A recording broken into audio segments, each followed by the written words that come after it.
Hey, Fierce Feminines, welcome to another episode. And today we've got an exciting guest. I am going to let her do an intro in a second. But before we get into it, I do want to ask, I hope you got the time to check out the last episode where we talk about making 2024 your year and really getting into action to make what you want a reality. And if you have checked it, then do put a comment in the comment section below. Let me know what you thought about it, and if you are still sticking to your New Year resolutions, because 2024 is all about making it happen. So leave a comment below and let me know how you're getting on with your resolutions. And without further ado, I am going to let her do our intro. And I'm so excited. But before I let her introduce herself, I want to say I'm very excited to have her on, and I'm very excited about the conversation we're going to be having today because, like I keep saying on the episodes, the Fierce Feminine is all about putting actions behind your dreams to make them happen. So, Andrea, can you introduce yourself, please? Yes, I'm Andrea Putting and I'm from Australia, as you can tell by my accent. So I'm on the other side of the world, different seasons, all that. I am an author, a speaker, a publisher, and lots of other things in between. A grandmother as well. That's pretty special. So I have authored 4 books. But today we're going to talk about compassionate prosperity when success is not enough. So that I'm also, so that comes from the podcast that I had, Social Mission Revolution. And that all started because I found my own social mission and I've founded Chocolate and Coffee Day for Religious Harmony. So that's a pretty exciting kind of thing for me. And other than that, like I said, I'm a grandmother. I've been married 41 years. I've got 2 grown children and 2 beautiful grandchildren who keep me jumping in puddles. I love that, Andrea. And correct me, is it Andrea or Andrea? Andrea. Andrea. So, guys, full disclosure, when Andrea reached out to me, what attracted me to invite her on the show was when she spoke about, so as Andrea mentioned, she is a published author, and she spoke about her 2 books. Which one of them was Compassionate Prosperity When Success is Not Enough. And as soon as I saw that, I immediately responded to her and I was like, Andrea, tell me more. And I need you to tell my audience more as well. So, Andrea, like I did say, we are going to get into compassionate prosperity when success is not enough. But before we start talking about it, perhaps maybe if you summarize in your own words what you mean by that sentence. Compassionate prosperity. So that is all about when we find is that prosperity is not about how much money we make. Prosperity is about the lifestyle we create. It's about having a life filled with people, with purpose, Mhm. and creating a society where we all have this prosperity.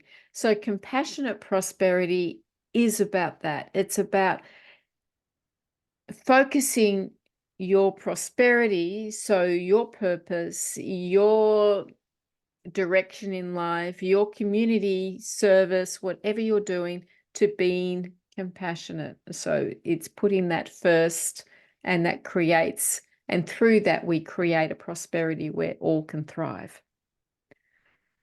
So, Andrew, I hear what you're saying, and it's interesting because I hadn't come across this term. I hadn't come across your book till recently.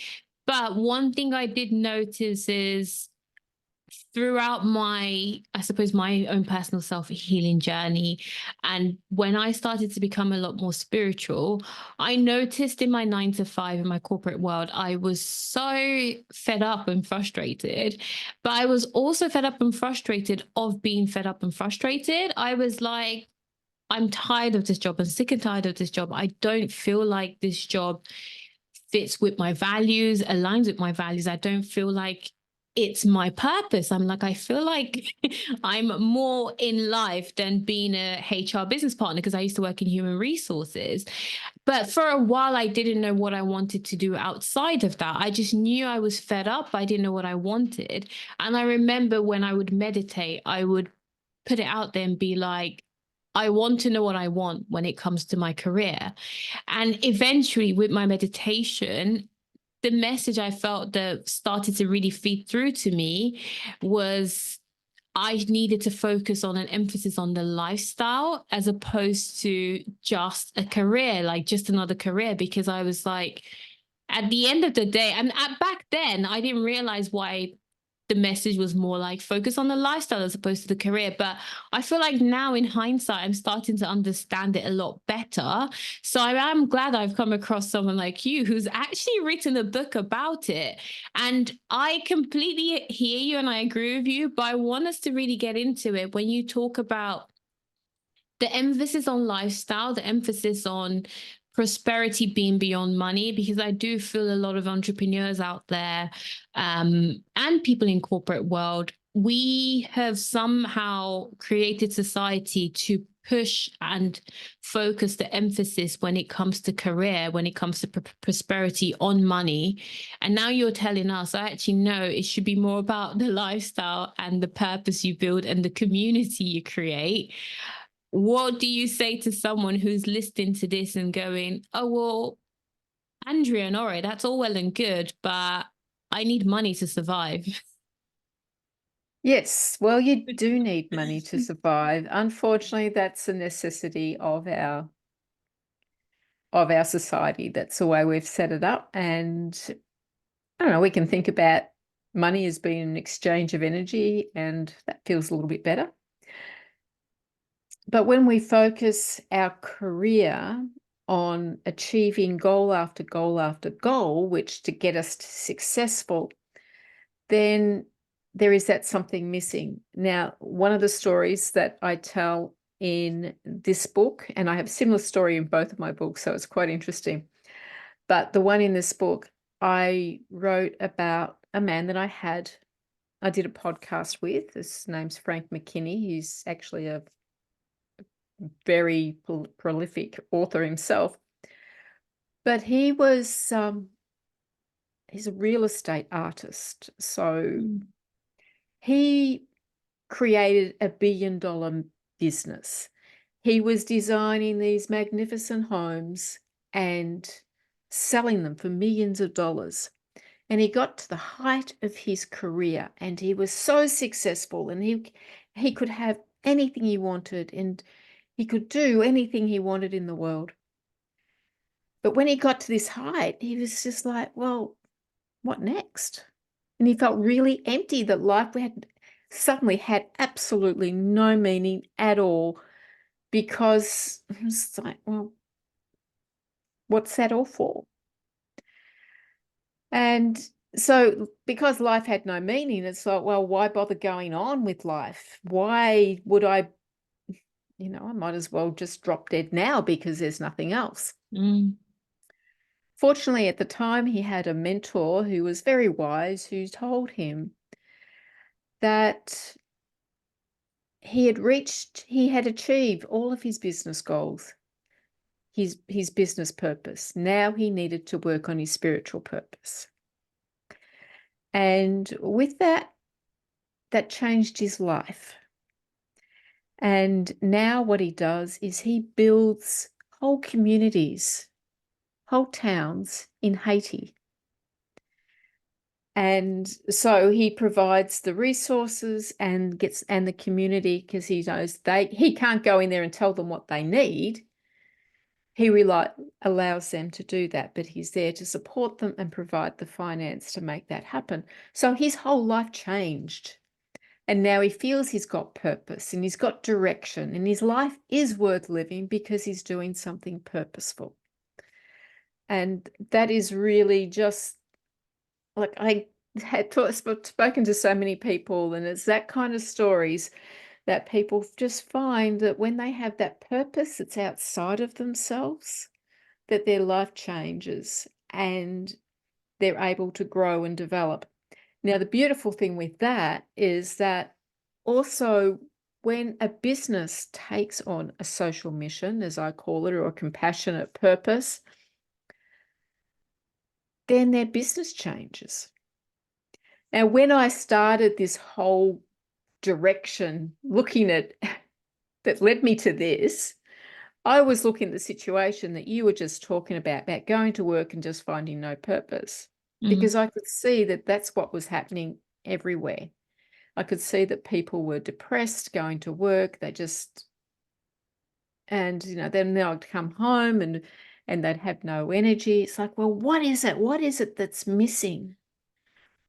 And then I stumbled on social mission when I started my own social mission and kind of put the two together, started the podcast, did all the research, and then books followed from that. But what I found when I was talking to people is that when a business does integrate a social mission in what they do, it changes the way the employees feel about their work. It changes the way the CEOs feel, the business owner. Everyone feels so much better about the work they're doing. And it engages the community. The community want to support businesses that have social missions. And there's lots of figures that prove that people will choose to buy products, even if they're a little bit more, if that company is helping, doing something good for the world. It's the way we are. So in reality, by a business having a social mission, it improves the productivity, the innovation, and the profit. So, it's the bottom line. And I just think it's a win-win-win-win situation, because employees win, employers win, the community wins, and the environment wins. So, why not? Make everyone feel better about what they're doing. So then, Andrea, because with my audience, I do find that a lot of them, there are entrepreneurs in the audience, but also there are employees, like you mentioned. And in my head, I'm thinking that there might be an employee out there who is thinking right now, yes, I'd like to be with a company that has a social mission, a purpose that is more oriented towards community. But I find myself in a situation, and I'm just making an assumption, right? Of this audience, this listener, I find myself in a situation where I would like to work for a company that helps serve this purpose, but unfortunately, I'm not. I'm in a company that has no interest whatsoever, but the money's great and I feel stuck. What do I do about it? Well, apart from, it depends on the work situations. Some people will decide to get up and leave, and some people do take jobs that have less pay so that they have that. However, that's why I wrote the other book, Compassionate Purpose, Discovering a Life of Fulfillment. So that's for individuals, and they can look at their own life and go, well, what can I do? Some people have started their own foundations, but that's not the only way of doing it. There's a whole gamut of different ways of individuals getting involved in social mission to help them feel like what they're doing is worthwhile. So if they can look at, well, this is my job that allows me to then have the time that I can, or support me financially so that I can do these other things, then it's just change your way of looking at it. So, they might want to volunteer with somebody. They may want to, it really depends on that individual, what they feel good about. For some people, it's like, well, I've got this job, it's paying me well, then I can donate a certain amount of my money. But that is really not for everybody. Other people need to really feel like they're involved. So finding that thing that they can do that fits in with their time, that makes them feel good about themselves, is really important. And I even talk about, for some people, it can be really in the very simplest of things that we can take on in our life that says that what I'm doing is worthwhile, what I'm doing has purpose, gives my life purpose. And there's a couple of stories that I use in that book about one lady who grew flowers in her garden, and she would cut the flowers and take them to a hospital. Oh, that's sweet. So things like that, that just makes your life feel worthwhile. And I talk about my mother, who is now 86 and living in an aged care home. But when I wrote this book, I spoke to her and I said, well, what makes life worthwhile? And she said it was being kind. So whenever she was out, she would try to make time for somebody if she felt they needed someone to talk to. And she does that in the aged care home as well. She will stop and if someone looks like they're lonely or needs someone to talk to, she will go and talk to them. So even at 86 and being quite frail, she will still, that's her social mission that she can do right now in her life. So I believe there's something that we can all do. So if you don't have a lot of time, then maybe there's something else that you can do, or maybe you can just volunteer for an hour a month or something, but find that something that's going to give your life that meaning that you need. So, Andrew, you mentioned something that actually I'm glad you mentioned it because I think that's interesting. Because again, I'm hearing like my clients and my audience, and I can hear them like laughing, going, "Time, that's a luxury." Yeah, Because I know. in my audience, and you did mention, so you're married, you've been married for what, over 41 years, I think you said. Mhm. You're a grandmom, you've got kids, and I find this happens in particular with our gender, right? With women who are tend to typically be the nurturers in their family. A lot of times they're very, again, time is a luxury for them. So perhaps in their head, they're thinking, well, it's all well and good you telling me I can volunteer, especially young mums. I find a lot of, I'm not a Yeah. mum, but a lot of my friends are young mums. And for them, it's like time is non existent. So, what do you say? What sort of recommendations would you give to women like this who do want to have that compassionate prosperity, but the time is just not there for them? Yeah, I get that completely. I see that. I see that in my own family that the lack of time is a big thing. And that's why I said even that for some people, that's why for some people it's like, well, I can't give my time right now. I can give a bit of money. But also even those young mums who are extremely busy, what can they do in their community that they're in, with their Mhm. friendships? What can you give? Can you just give somebody an extra ear to listen to when you're out, when you're walking in the street? Can you stop and help somebody who needs help? Something that's only going to take you a few minutes. It's just that consciousness of thinking about it. And there is another thing that I do talk about in the books, which is supporting businesses who have a social mission. So that in itself, for example, the telco that I use, which I had this on my podcast and I was like, oh, I've got to join that company. They choose to give 50% of their profit away. So every time I pay my telco bill, I am donating money to help refugees in Australia.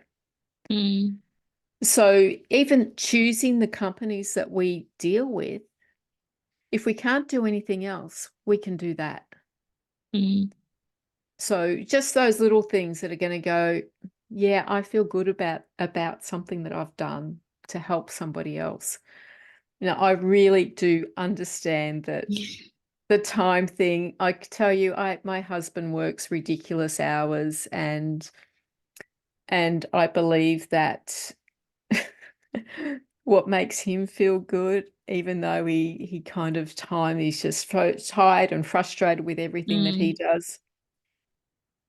Him working allows me to do a lot of the volunteering stuff that I do, and allows me to do this work, Mm, which is so important. So, you've got to look at it in different ways, but doing whatever you can whenever you see an opportunity, just reach out your hand. It doesn't have to be organized. It doesn't have to be something that's going to take a lot of time. It's just in these, that's why I say sometimes mm, it's just in the little things, because they're mm. what later on when your kids are grown and whatever time you'll find that time, you'll find those opportunities. And like I said, I look at it in the Compassionate Purpose book as looking at your love languages. So for different people, what's going to be meaningful for them to give can sometimes relate to something like that. And that's why for some people it is a financial thing. For other people, it's giving service, giving their time, or just in some Words words, of affirmation. giving somebody some kind words. And even if so that's something that even on your social media, maybe you can make an effort that every day you're going to give a nice message. You're going to respond to somebody's message and be really nice to them. Oh, and there are so much things we can do. It's just using your imagination and thinking about what your skills are, what your passions are, what your values are, and what is it that's touching you right now that says I've got to do something along those lines. So it's interesting you say that, and I'm laughing. There's two things you mentioned that got my brain thinking. So I never thought about it in terms of love languages. So I know about the love languages, and I was laughing because like I started my podcast, but I know my friends and close ones always say I seem to always be able to give encouraging words. So I think the way I show love is words of affirmation. So in my head, I was laughing. I was like, maybe that's why I ended up doing a podcast and to be able to do that. But the other thing that did pop to my head is I actually was talking to a potential client recently, and she had said how she had been in her company for a while, started to get frustrated and question if that job was for her. But there was one thing she had mentioned that stood out to me was how she's a woman of color and she had really gotten into out of her own will and drive within that work environment where she had started a lot of diversity initiatives. And Mhm. one thing she had found frustrating was the lack of recognition and the lack of she's actually doing something that benefits that company with no nod of acknowledgement from leadership. And I can Yeah. imagine that being frustrating for a lot of people who, off their own backs, off their own time, they choose to start something they're passionate about within the companies, but they're getting no reward, they're getting no recognition. I suppose my question is what words of encouragement perhaps would you give someone like that who's experiencing that?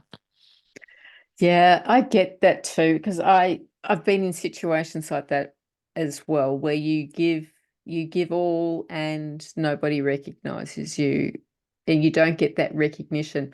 And it's really it's a fine line with this, because people say, well, you shouldn't want recognition.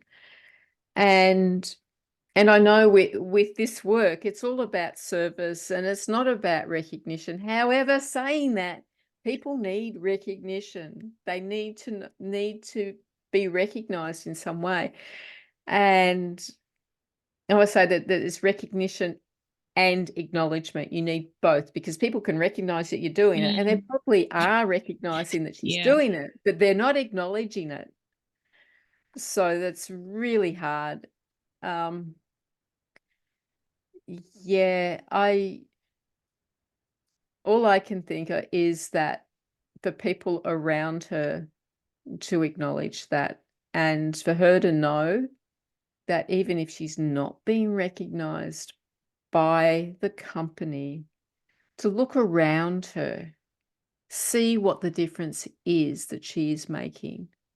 Just really take time to see what that is and have conversations with those that she has made a difference to.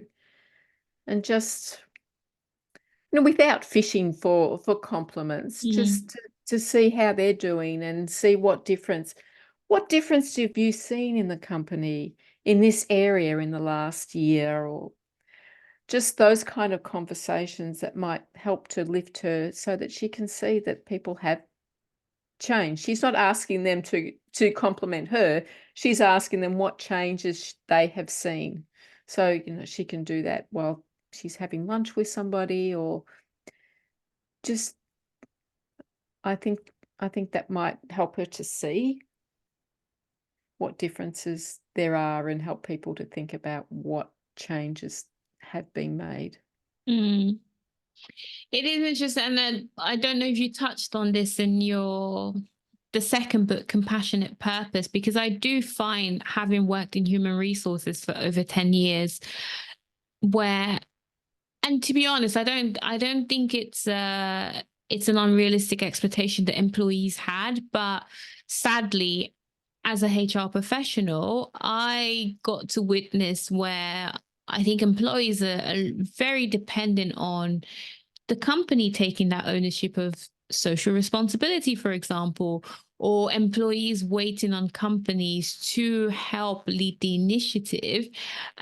But even as a HR professional myself, I now tell my friends and families, I'm like, guys, as much as I'd love to say like the company's there and the company will help lead these things, I'm now truly understanding the value on getting individuals to start to look within on what they want, how they want their life to look like, how they want their careers to look like, how they want their jobs to look like, and stop waiting on companies to support the cause, stop waiting on companies to support that recognition. Because I do feel that, unfortunately, as much as we have waited on companies to kind of help provide the reward, kind of help provide the recognition and growth for individuals, because now we understand, and I completely agree with you, when we talk about success, it's not just about being rewarded with money, right? It's also about feeling like you're part of a community, feeling like you are giving back, because this is very helpful to an individual to feel fulfilled. And as much as I'd like to tell people, like, there's all these companies out there who can make your life feel more fulfilling as an employee, unfortunately is not the case.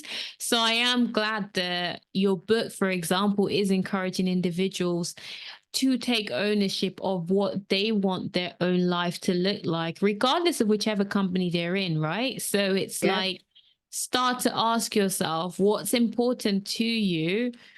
And also, and this is a question I'm going to ask you, but how can you find purpose? And I did create an episode about this in season 1, but I wonder, Andrew, if I was to ask you advice or recommendations or suggestions to people out there who are searching for purpose and struggling to find it, what would you say to them? Yeah. I do a guideline in my book on how to do that. So, Ah.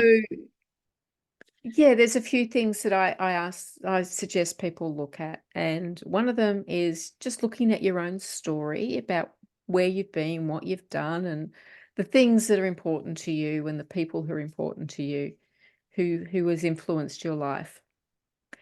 And looking at what your values are, what's important to you in the way you live.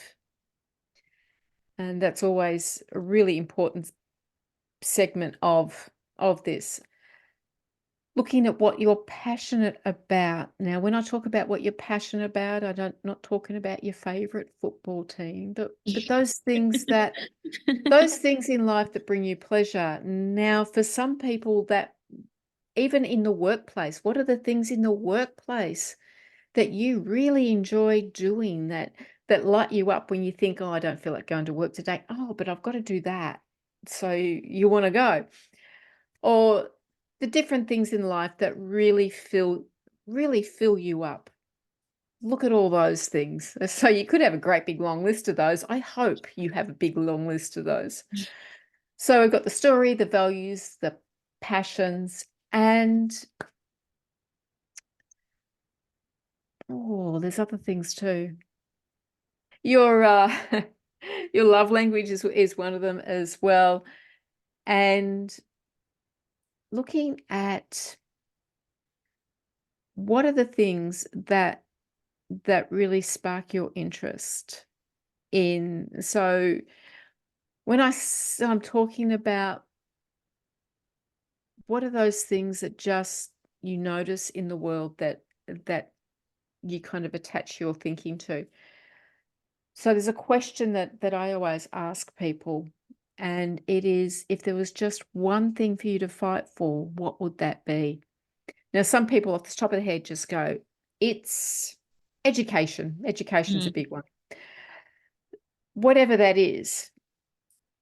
And because what I find is when I ask people that question, it kind of leads to where they've gone with. When I've asked people about social mission, they're always attached.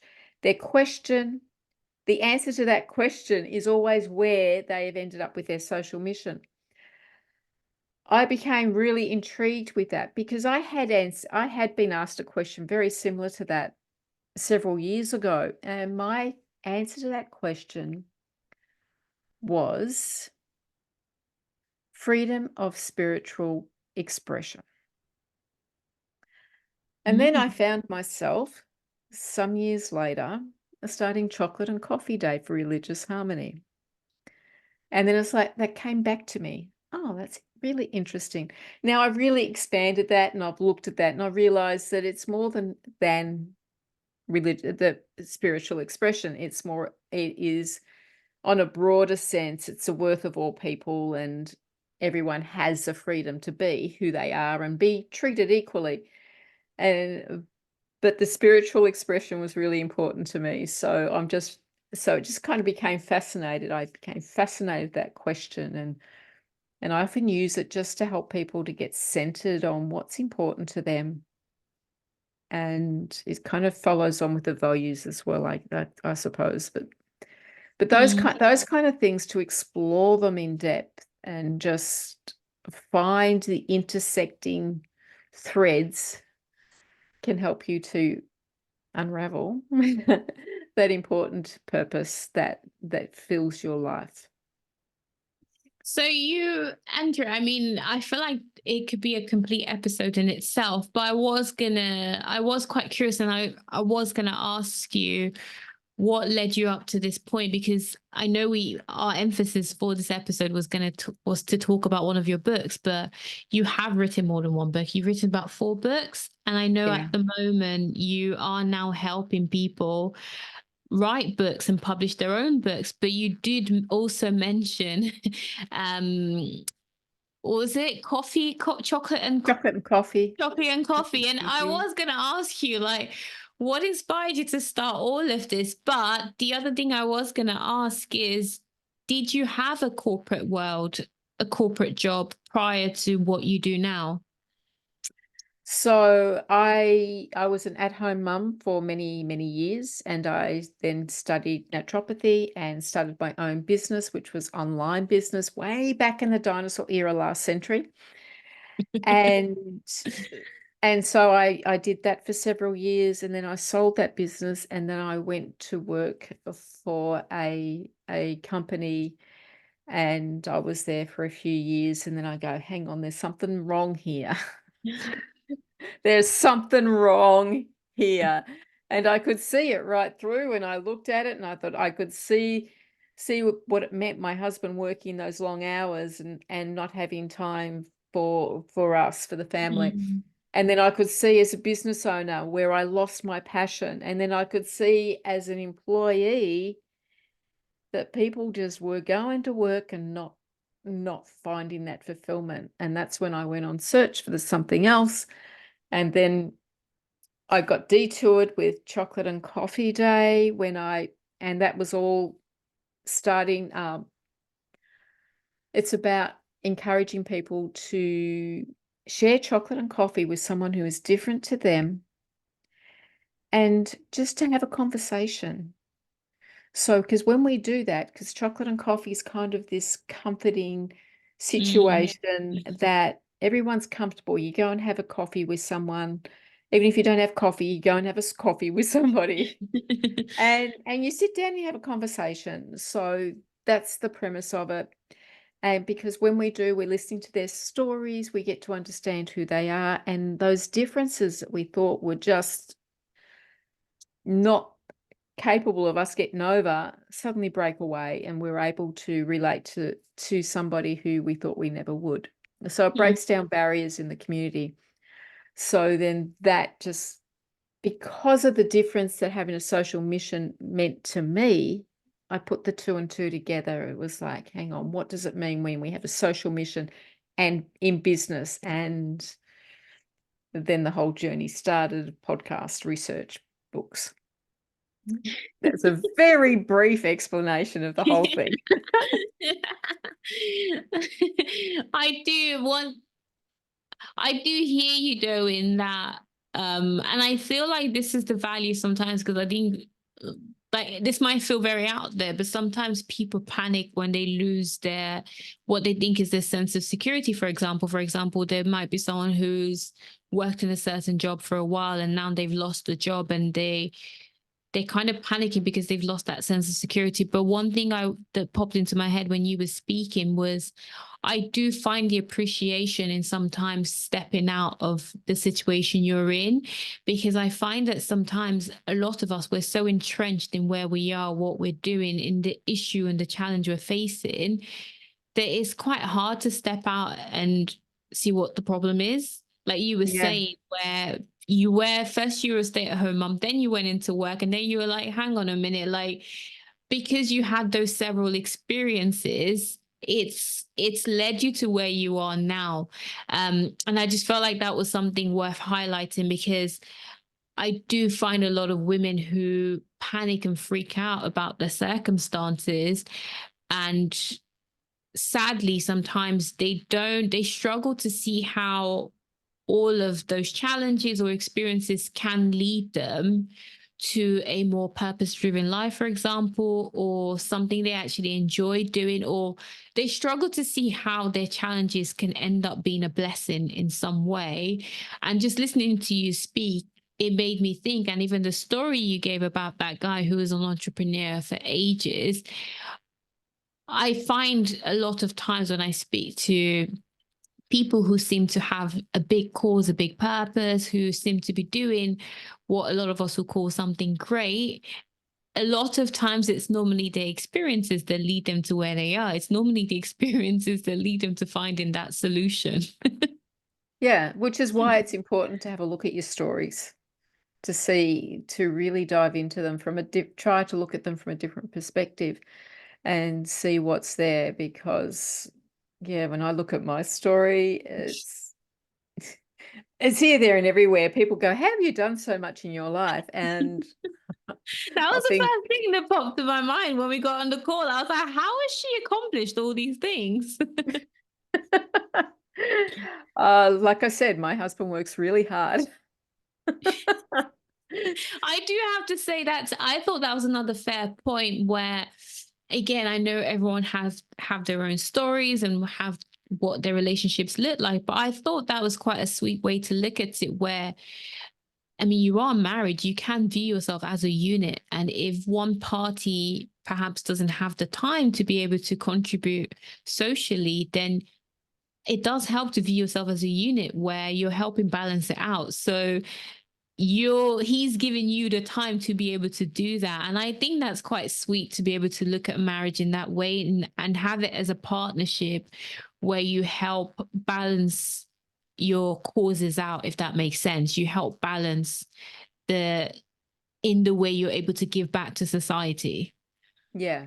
Yeah. And now that he's looking at retirement, I've got all this stuff in my head. I'm gonna give him my book and say, look, now's the time to read this. Let's see what that special thing is that you can do that will fill your life in a new way.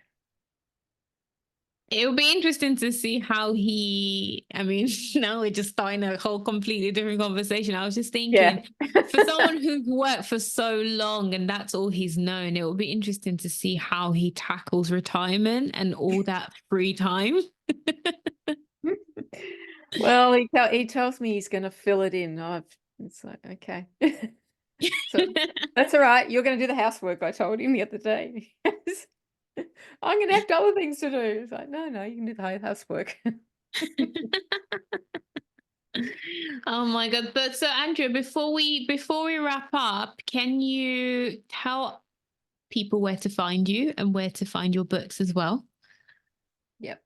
My books are, I do have them on my website, andreaputting.com.au. However, internationally, you go on to your favorite online bookseller and you will find them. Yeah. So, and if you go to my website, then that leads to all directions of my life. So, and I'm easy to find. It's put my name in. It's Andrea Google Putting. Google will find me. I love it. I'll put your bio in the description as well, and the website links as well. Because guys, really quickly, if you want to mention as well, I know we didn't talk about it, but Andrea does help people who want to become authors, basically published authors. So that's something, if you guys are interested, like I said, I will put her links in the description because I think that's quite interesting. And I was saying to Andrea before we press record that I've always considered writing a book, but it always just feels so overwhelming, the thought of it. So I think it is nice that you are now a best-selling author and you are encouraging and supporting others to be able to do that as well, because I imagine there's probably loads of people out there who toy with the idea, but they just always put it off because it feels overwhelming. Yeah, and it doesn't have to be like I told you before. Is just start writing. Just write your stories down. Got an idea? Just write it down, and then you can come back to all this material later and put it together to create a book. But it's really important because the message that you might share, it's going to change someone's life. Somebody will read your book, read your stories, and it will make a big difference in their lives. So getting your message out there is really important. I agree. I mean, I completely hear you, and I do encourage the audience of the Fierce Feminine with this as well, because this is something I found was I was getting in my own way, in the sense of I would let my fear get in the way of what I wanted to accomplish. And it's like, what if no one likes it? What if no one reads the book? What if it's a failure? What if it's this? What if it's that? What if But it's a success and somebody really likes it? exactly. Just one person. Literally, and and I completely hear it in I definitely see the value as an entrepreneur now being purpose driven, because I find that really supports me when, especially in a society where a lot of the emphasis on the measurement of success has been monetary. I Mm, now truly understand in that if I can touch the life of just one person, I feel like it makes a whole world of difference.